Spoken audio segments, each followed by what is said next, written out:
Vamos falar sobre futuro, vamos falar sobre educação. Vamos conversar então com a POSP. Presidente Bebel conosco aqui. Bebel, boa noite. Tudo bem? Neto. Tudo jóia, graças a Deus. E aí?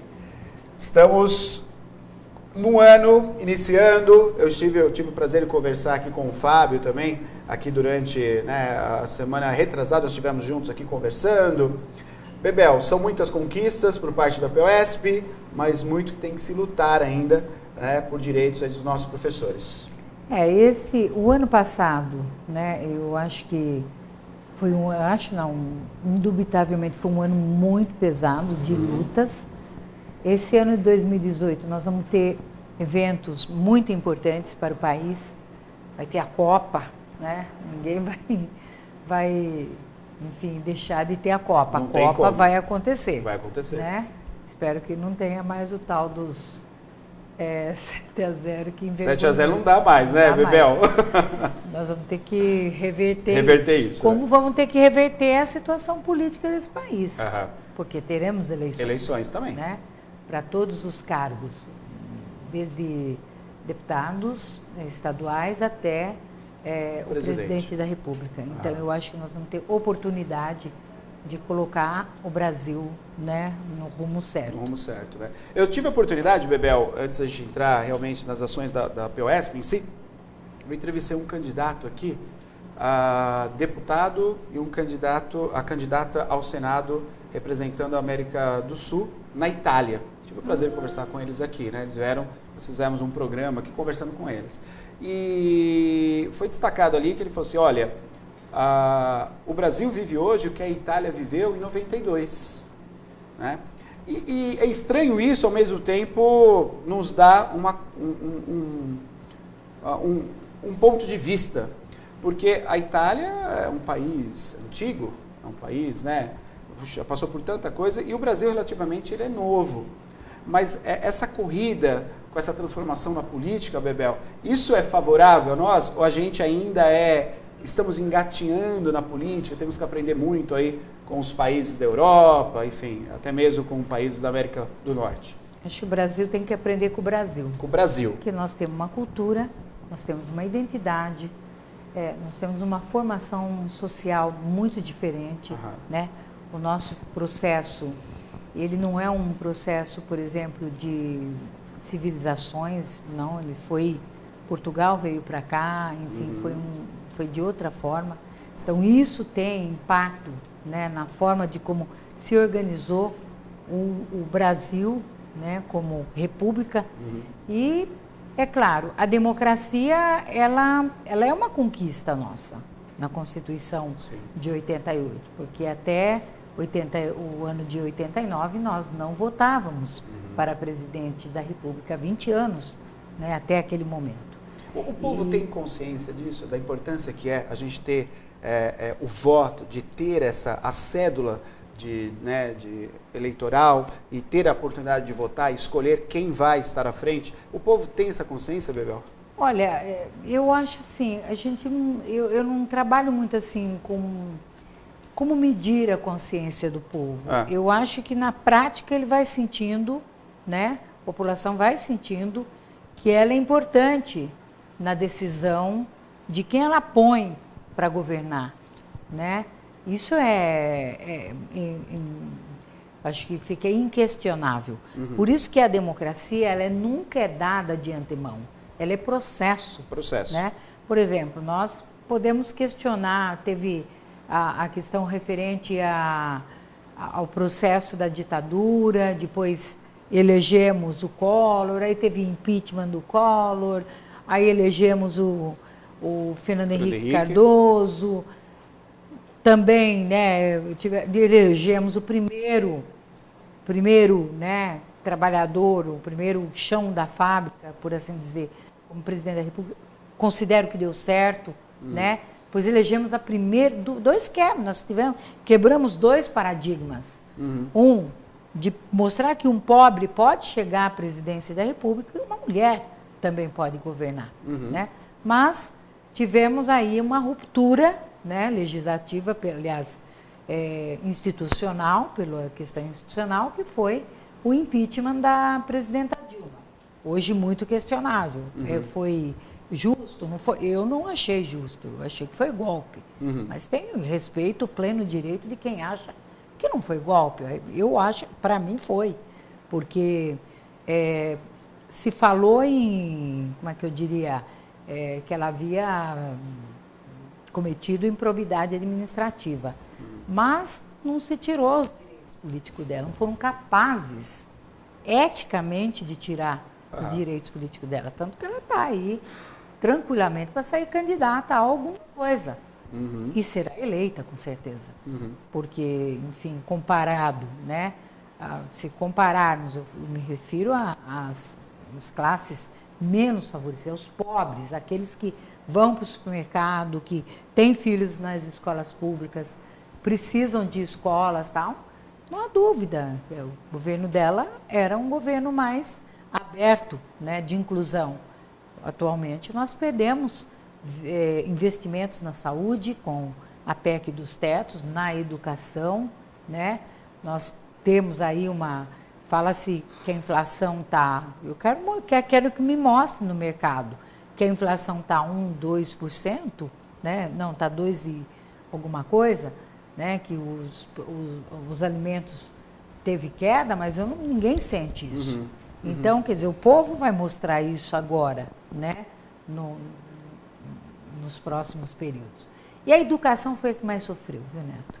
Isso, indubitavelmente, quando se retirou, né? Na verdade, não é que se retirou, mas congela. Os recursos para a educação. Né? Eu acho que isso, de certa forma, demonstrou uma queda. Você pega aqui o estado de São Paulo, que já não era bom, e pega os municípios, e você não tem como dizer, não, gestor, mas ele não tem, realmente ele não tem de onde tirar. Porque o município não tem de onde tirar? Não tem, vai tirar de onde? Eu não estou querendo justificar o prefeito, nada disso, estou dizendo o seguinte, se não fizer o repasse que tem que ser feito, não tem de onde tirar. Né? E aí tem que ver, tem que eleger a prioridade, né? E a prioridade tem que ser a educação. Né? Então, acredito que isso, de certa forma... Agora, tivemos um revés agora, que eu considero que a classe trabalhadora, né, sobretudo os professores e as professoras deste país, quando no dia 15 de março de 2017 foram às ruas, fecharam 98% das escolas no ano passado, contra a reforma da Previdência. E isso depois, pesou. Dia 31 de março, a mesma coisa. E depois a CUT e as demais centrais chamaram a greve geral no dia 28 de abril. Eu acho que isso, de certa forma, mostrou para o Congresso Nacional que a coisa... E aí, essa semana, com o último dia 19, nós conseguimos tirar da pauta. Isso fez com que eles recuassem, Bebel. E aí, acabou tirando da pauta, foi por esse motivo. Não teve articulação, o presidente não conseguiu articular isso politicamente. Ele não tinha os 308 votos. E aí criou aquela questão da intervenção, né, militar no Rio de Janeiro. A intervenção militar, né, na minha opinião, ela foi uma justificativa para dizer o seguinte, olha, por que tem a intervenção, eu tenho que retirar da pauta. Não, ele retirou da pauta. Porque já estava a coisa perdida. Ele já perdeu, porque a intervenção ele ia fazer de qualquer maneira. De qualquer maneira. Entendeu? Então, isso, de certa forma, foi uma vitória, sim. Agora, ele perdeu também um ponta que era o presidente da Câmara, né? Sim. Isso também o abalou, né? O presidente da Câmara abriu mão, era um parceiro político dele, acabou abrindo mão dessa parceria, né? Abriu mão na medida em que foi lendo também, né, os momentos da conjuntura, e isso, de certa forma, foi mostrando fragilidade. Quando vai apresentando fragilidade, por exemplo, no caso de um presidente, o Congresso Nacional não fica mais base aliada, fica meio que refém. E aí não houve dinheiro que comprasse, ou não tinha mais dinheiro para comprar, né? Porque a conta era impagável, seria impagável, né? Então isso, de certa forma, fez com que, pelo menos agora, a luta, eu acredito que tem que ser nós vamos ter que ter alguém que não seja reformista, né? Eu acho que é isso. Reformista nos termos que era o modelo da reforma da Previdência que estava lá no Congresso Nacional. Nós vamos querer ter alguém, tem que ter alguém que devolva as políticas sociais que nós tínhamos, né? Que invista na educação, que coloque a educação, que no mínimo a gente consiga avançar, né? Bebel, não esse retrocesso. Eu quero que você fale, é claro que isso está tudo envolto a educação do nosso país, e claro, o papel da POSP aí, que é o maior sindicato, e é bom a gente destacar aqui que os professores, eles fazem parte da POSP e não é obrigatório. Nunca foi obrigatório fazer parte da POSP. Os professores fazem parte porque é uma união da classe. Por isso tantas conquistas, tantas vitórias e tantas lutas, lado positivo aí dessa categoria que é tão importante para o nosso país. Vocês sabiam disso, né? O sindicato, no caso, o sindicato da POSP, ela não recebe direto da fonte, como alguns outros, como era, né? Nunca foi. As pessoas se fazem a filiação à POSP porque acreditam na POSP. Bebel, tratando assim um pouquinho, né, em cima desse assunto, eu vi alguns apontamentos de alguns jornalistas, né, colegas aí, dizendo assim que o Brasil tem que parar com assistencialismo. Eu tenho uma opinião sobre isso, né? Mas eu gostaria de ouvir você falar sobre isso também. Ontem passou um companheiro, né, da Record, fez uma matéria muito interessante em alguns lugares do país, no caso, norte do país, né? E apontou lugares onde voltou a ter uma cena que eu me lembro de 93, 94, uma cena de 95, onde famílias não tinham o que comer, que sobreviviam misturando um pozinho lá, que eu nem sei muito bem identificar, com água. Então, começou as primeiras indicações que a gente volta a ter seres humanos, a gente pode ter famílias brasileiras voltando a comer água com preparado de pó, assim, não tem nada para comer. O que você falasse? É isso, acabar com o assistencialismo? A gente tem que ficar só no assistencialismo? Qual que é o passo seguinte? Queria que você falasse um pouquinho sobre isso. É a velha frase, né? Quando foi instituído o Bolsa Família, sempre se dizia o seguinte: tem que ensinar a pescar, né? E eu tenho que dizer quem foi que rebateu isso, né? Foi o ex-presidente Lula. Ele dizia o seguinte: tá bom, então a gente deixa morrer até ele aprender a pescar. Só que enquanto ele não aprender a pescar, nós temos que botar o Bolsa Família para ele sobreviver. Então, acha que é assistencialismo quem tem o que comer. Sim. Quem não tem o que comer vai pegar e acha que é justo. Então, eu acho correto, eu acho justo, né? Porque ele só vai aprender a pescar, ou ele só vai aprender a ter as coisas dele se ele estiver bem nutrido. Se tiver energia, Se ele tiver energia, aí ele vai estudar, ele vai trabalhar, ele vai, enfim, ter o que é dele. Eu me lembro que no tempo do Bolsa Família, quantos saíram da pobreza absoluta e entregava o Bolsa Família? Porque não fazia mais jus a ter Bolsa Família, né? E deixava para os outros. Esse é que tem que ser o ciclo. Na medida que você vai incluindo, você vai passando para outras famílias que não têm, até chegar, né, a um equilíbrio social mais justo. Do contrário, você vai, se você ficar com a tese de que é assistencialismo, olha de longe, mas eu tenho que comer, mas o outro não tem o que comer, e se alguém der é assistencialista, então fique sem comer, né? E aí experimenta um pouco para ver se não vai pedir um pouco do assistencialismo. É muito comum, né? É muito didático, é muito, como é que eu digo, filosófico pensar assim, mas na prática a vida é dura, né? E se a vida é dura, ela tem que ser tratada, pelo menos amenizada. Amenizada. Né? Agora, Bebel, como é que fica a situação desses lugares, como o Vale do Jequitinhonha, como o extremo norte desse país, onde a gente tem os ribeirinhos ali, que estão passando fome. A gente não tem uma atuação Por exemplo, até a reportagem foi atrás do prefeito, não achou ninguém, a cidade está um caos.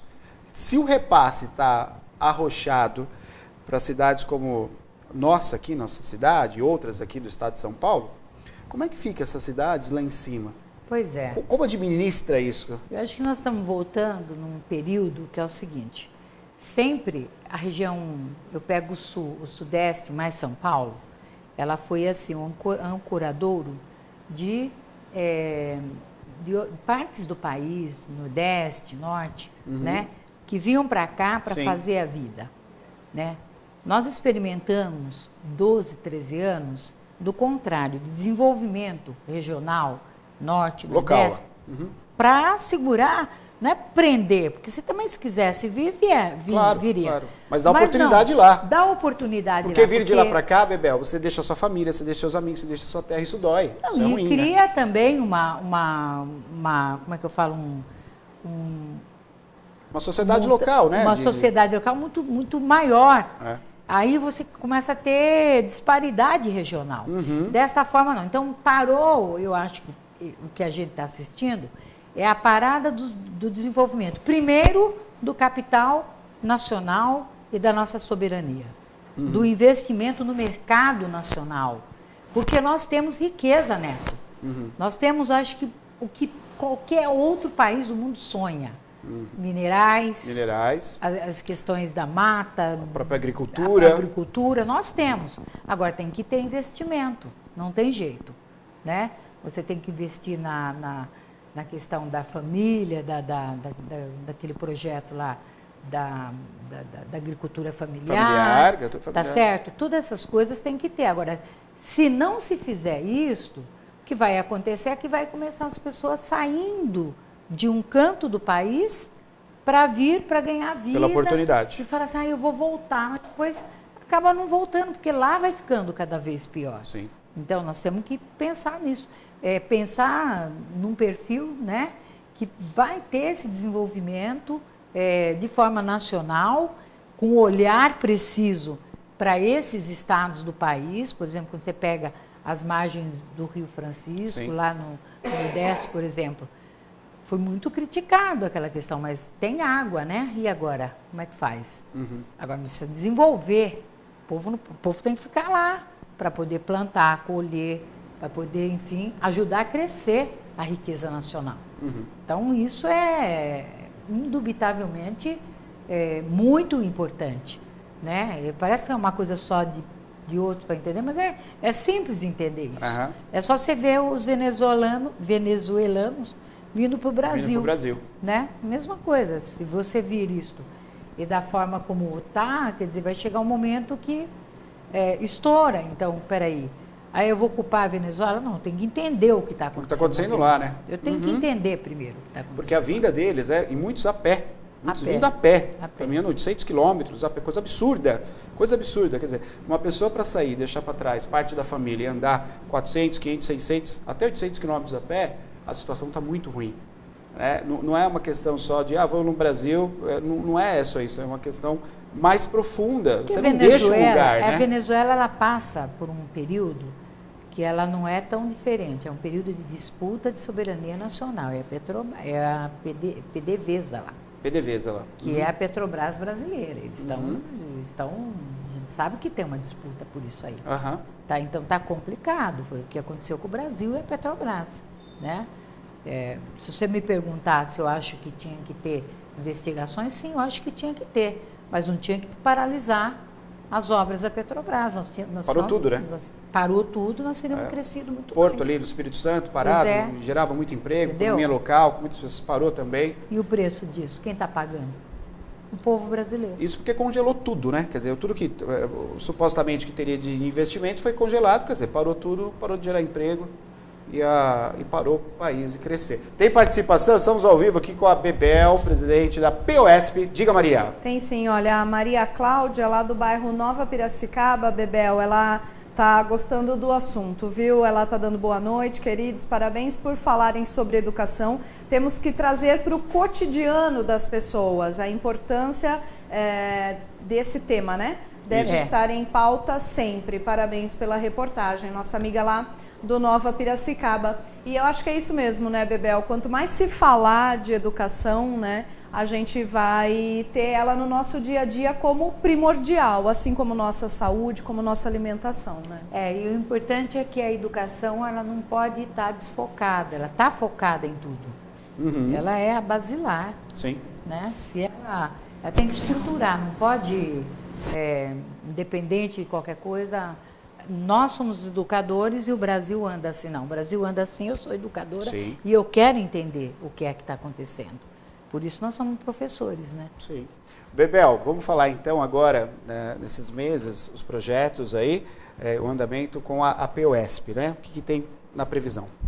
Bom, tem os 7%, que era para ser 10,15%, o governador fez uma estratégia de fazer um efeito suspensivo e tirar, né, tirar da pauta, e ele dá os 7%. Considero que foi uma vitória, sim, da categoria, porque se você imaginar que os policiais tiveram 4% e o resto do funcionalismo tiveram 3,5%. 3,5%. Isso né? Claro. Foi arrancado. Agora, de qualquer forma, da mesma forma que o governo tirou efeito suspensivo, nós fomos lá e derrubamos. Agora, o que vai acontecer? O que vai acontecer é que ele tem que pagar os 7% e os 10,15%. Né? Então, nós vamos primeiro esperar aprovar na Assembleia Legislativa os 7% e vamos executar os 10,15%. Portanto, volta à pauta os 10,15%. E a luta é pelo cumprimento aí da lei judicial que prevê os 10,15%. Uma lei judicial. Para além dos 7% que os professores devem receber já no Olerite de março. A semana que vem tramita na Assembleia Legislativa, né? Já deve tramitar e, enfim, nós apusemos emendas, né? E, em todo caso, a gente quer que tramita logo para poder executar os 10,15%. Perfeito. E as ações, né, claro, em volta a essa possibilidade, mas também os professores, a POSP, ligado com os acontecimentos do país também, né? Nós tivemos um manifesto que aconteceu essa semana também, né, ligado aí com os professores, e continua justamente isso, né, Bebel, que você falou, não tá em aberto. A classe, claro, é unida, mas a classe é unida também para um país aí melhor, né? Eu orgulho de representar essa categoria, sinceramente, né? Eu acho que é uma categoria assim, ela é muito crítica, é muito difícil representá-la, muito. É crítica internamente também, né, Bebel? Conosco também, comigo pessoalmente também, mas não tem problema. Eu costumo dizer que quando eles cobram, significa que nós estamos trabalhando, né? Se a gente está trabalhando, eles criticam, eles falam, não, olha, Bebel, você não está, você não... Eu tenho direito... Aí, pelo menos, eu tenho oportunidade de dizer, eu estou fazendo isso, nós estamos fazendo isso. Porque se nós não fizéssemos nada, eles não estariam cobrando. Não estariam cobrando, claro, né? Lógico. Agora, nós vamos nós vamos levantar uma campanha pela qualidade da educação no estado de São Paulo. Dia 8 de março, né? Apareceu ali. Vai ser a Assembleia. Não dá para trabalhar com o número de alunos por sala de aulas e continuar com o fechamento de salas de aula. Nós temos um problema, e eu quero aqui deixar claro para os professores, que são temporários, os chamados categoria O. Até a semana que vem tem que sair o pagamento de vocês. Eu tive reunião nessa última semana, né? Agora na terça-feira, na Secretaria da Educação. Houve o comprometimento de até a semana que vem acertar os contratos que foram rompidos e, ao mesmo tempo, eles assumiram novamente, né? Novamente. E, ao mesmo tempo, os professores de Educação Básica 1, essa é uma notícia boa, né? O concurso ia ser enrolado, a gente conseguiu também chamar, né, os professores concursados. O professor de Educação Básica 2, nós tivemos que entrar com ação judicial, né? E tem 20 mil professores. 20 mil professores. Aliás, 20 mil vagas. Vagas para E esses que pode ser ocupado por professor concursado. Claro. Não, pelo concursado, perfeito. Que estão lá na espera. Na espera. E nós vamos ganhar essa briga, eu não tenho dúvida disso. Já tem jurisprudência e vamos ganhar essa luta. Perfeito, dia 8. Pois não, Maria. Uma pergunta aqui relacionada justamente à atribuição das aulas. A Ana Paula, ela questiona o seguinte, eu queria saber a opinião da Bebel. Se um professor faz uma especialização em uma formação, não deveria dar aulas na sua especialidade? Conheço e tive muitos professores que eram formados, por exemplo, em biologia e davam aulas de matemática. Sim. Por que isso acontece, Bebel? Boa pergunta. Por falta de professores. Porque biologia, né, tem uma carga horária pequena. Matemática tem uma carga horária maior. Por exemplo, tem no máximo 2 a 3 aulas de biologia. Matemática, 5. Então, para ele é mais fácil pegar matemática. E ele tem, quem faz ciências biológicas, tem no seu, como é que eu diria, no seu diploma, currículo, né? O diploma, no seu diploma, um número de aulas que são exigíveis para que ele possa dar uma segunda, não necessariamente uma segunda licenciatura, mas na falta do professor da matéria específica, ele pode dar aquela aula. Pelo menos ele é o que mais próximo. O difícil é que ela ainda falou em correlatas, né? O mais difícil é quando você pega alguém que é de biologia e vai dar aula de português, por exemplo. Mas isso tem que ser temporário, Bebel? Teria? Na minha opinião, sim. E em caso extremo, em exceção, tá? Por falta absoluta de professores. Porque o natural é que cada um dê aula na sua especialidade, como ela disse. Até pela vocação, né, Bebel? Pela vocação. Eu, por exemplo, eu sou professora de literatura, né? Gosto, adoro dar aula de literatura. Eu não consigo me ver dando aula de matemática. Deus me livre. Muito embora eu fui boa aluna de matemática. Mas isso não me credencia. Mas é a vocação, a escolha, né? Então, eu acho que é uma questão de ter um olhar, né? Quando eu discuto educação, sobretudo a carreira do professor, eu falo das várias facetas que a carreira tem. Quando a gente fala em carreira, você pensa em dinheiro, não é só isso. Claro. Tem que pensar na organização, no tempo, no espaço e na organização curricular, né? Então, quando você pensa desta forma, é possível ter uma carreira que também pense na formação dos professores de tal forma que essa maneira de compor a jornada não seja tão injusta que leve a um extremo desse de ter que dar aula de outra coisa tão somente para complementar a jornada.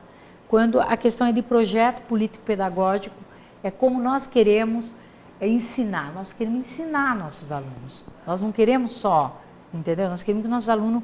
Porque nós somos a mais importante categoria. Não vou nunca deixar de dizer isso. Né? Aliás, hoje eu conversava com o meu assessor e dizia, o que mais me entristece, Neto, é que em todo debate de educação que eu vou, as duas questões, o financiamento e como chega para o aluno. O professor passa batido.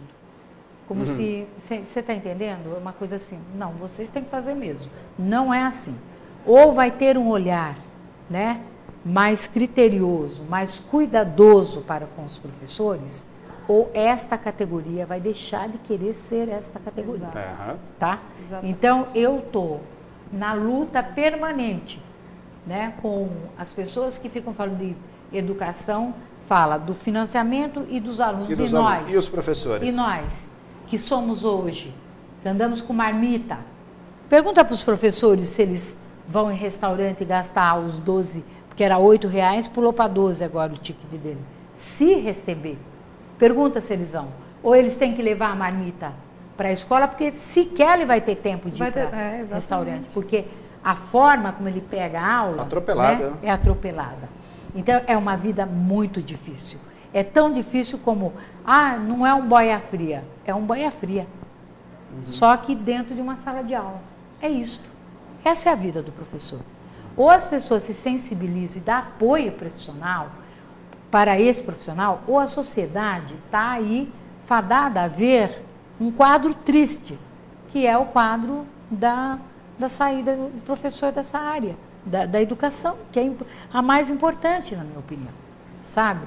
Então, tem que ter uma aliança com a sociedade, por isso nós vamos levantar essa bandeira da qualidade da educação, porque é um olhar para o professor, para o aluno, o apoio da sociedade é importantíssimo. A qualidade do ensino não deve só ser uma briga só dos professores, mas tem que ser de toda a sociedade. Não tem jeito. Do jeito que está, nós sozinhos somos aqueles que temos que levantar. E olha, há casos extremos que vocês estão assistindo. Você viu nos Estados Unidos, um aluno, professor, né, morreu para defender um aluno. Sim. Aqui no Brasil, uma professora morreu para defender uma menininha. A menininha sobreviveu, né, e ela morreu. Né? Então, nós estamos virando até aquela coisa. E é assim o ato do professor. Não é diferente disso que eu estou falando. Não é diferente. Perfeito. Bebel, quero agradecer a sua participação. Muito obrigado, viu? Nós estamos aí de portas abertas para a gente falar mais sobre educação e falar dessa realidade que, por vezes, em casa da família não chega, né? Nem mesmo os alunos conseguem entender direito a realidade do professor. Então, a gente tem que aqui abrir o espaço para a gente melhorar. A intenção é essa, né? Bom, então deixa eu só fazer um convite. Nós vamos ter a reunião de representantes de escola no dia 2 agora de março, dia 8 de março. Nós vamos ter, dia 7 de março, nós vamos ter um encontro de mulheres com a ex-presidenta Dilma, em São Paulo. E dia 8 de março, por que nós marcamos dia 8 de março? Porque é o Dia Internacional da Mulher. Sim. E a nossa categoria é majoritariamente feminina, é 84% de mulheres. 84% né? Então, mulheres. Nesse mesmo dia, nós vamos fazer luta na Avenida Paulista, tá? Então, agradeço a oportunidade. Maria, muito obrigada. Todos os cinegrafistas, né? Todos que dão apoio para esse programa, que está uma delícia. Você sabe que eu sinto saudade. Ah, que bom. E você, Neto? Que bom. Né? Obrigado. Eu acho que... E ela? A Ana, né? Que eu falo com a Ana pensando na Maria, mas agora Maria, não vai ter dúvidas. Agora eu corrigi também a minha memória, né? E deixo aqui meu abraço para todos que nos assistiram através do Piracicaba Agora. É um grande programa e eu espero que a gente, né, dê pulos aqui, assim, em termos de popularidade, porque é assim, é utilidade pública, né? Sim. Eu acho que um meio de comunicação democrático faz isso. Ouve as várias vozes. Sim. Deixa a população tirar sua opinião. Tirar sua opinião. Perfeito. Perfeito. Muito obrigado. Bebel, muito obrigado, agradeço, viu? Tá? Obrigado.